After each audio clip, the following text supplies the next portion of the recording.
Assalamualaikum warahmatullahi wabarakatuh.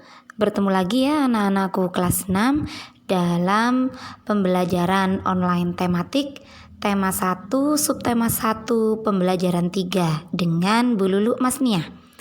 Sebelum mulai pembelajaran jangan lupa untuk like dan subscribe channel YouTube dari Tarmudi TV agar kalian selalu update dengan materi pembelajaran. Dalam pembelajaran 3 terdapat 2 muatan pelajaran, yaitu pelajaran IPA dan pelajaran Bahasa Indonesia. Setelah mempelajari materi ini, Bu Lulu berharap kalian dapat mengidentifikasi perkembangbiakan vegetatif pada tumbuhan dan dapat menentukan ide pokok dari bacaan. Tumbuhan selain berkembang biak dengan cara generatif, juga berkembang biak dengan cara vegetatif. Perkembangbiakan tumbuhan secara generatif telah kita pelajari ya pada pertemuan sebelumnya. Nah, bagaimana perkembangbiakan vegetatif pada tumbuhan?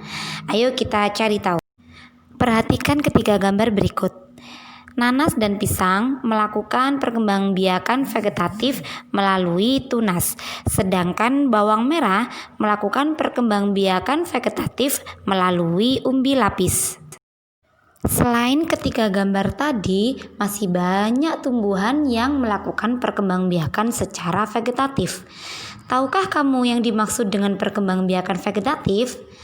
Perkembangbiakan secara vegetatif adalah cara berkembang biak suatu makhluk hidup yang terjadi tanpa melalui perkawinan. Makhluk hidup baru tumbuhan berasal dari induknya. Perkembangbiakan vegetatif dibagi menjadi 2. Yang pertama, perkembangbiakan vegetatif secara alami, yaitu perkembangbiakan vegetatif tanpa bantuan manusia. Contoh perkembangbiakan vegetatif alami antara lain umbi batang, umbi lapis, umbi akar, akar tinggal, geragi atau stolon, dan tunas. Yang kedua adalah perkembangbiakan vegetatif buatan, yaitu perkembangbiakan vegetatif yang dengan sengaja dilakukan oleh manusia.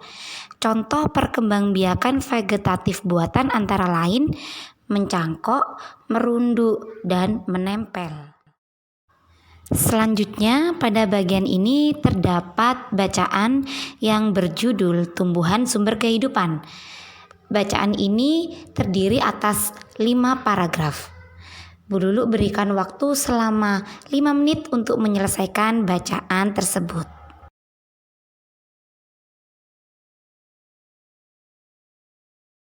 Setelah kalian selesai membaca bacaan tersebut, kalian dapat menentukan ide pokok dari masing-masing paragraf. Bu Lulu contohkan ya, untuk ide pokok paragraf 1, Indonesia adalah negara kepulauan yang terletak di garis khatulistiwa.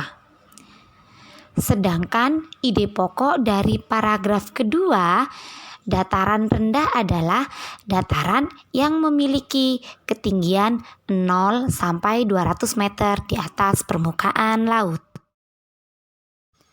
Untuk lebih memahami materi ini, silahkan kalian cari ide pokok paragraf ketiga, paragraf keempat, dan paragraf kelima. Kemudian catatlah pada buku tugas kalian. Setelah Bu Lulu menyampaikan materi, ayo kita renungkan bersama-sama. Apa saja sih yang telah kita pelajari hari ini? Ya, ada 2 poin penting yang kita dapat. Pertama, tentang perkembangbiakan tumbuhan secara vegetatif. Dan yang kedua, tentang ide pokok paragraf. Ide pokok paragraf disebut juga pokok pikiran, pikiran pokok, gagasan utama, gagasan pokok, dan pikiran utama. Demikianlah pembelajaran kita pada hari ini. Semoga apa yang telah Bu Lulu sampaikan dapat difahami dengan baik oleh anak-anak kelas 6 semuanya. Terima kasih. Wassalamualaikum warahmatullahi wabarakatuh.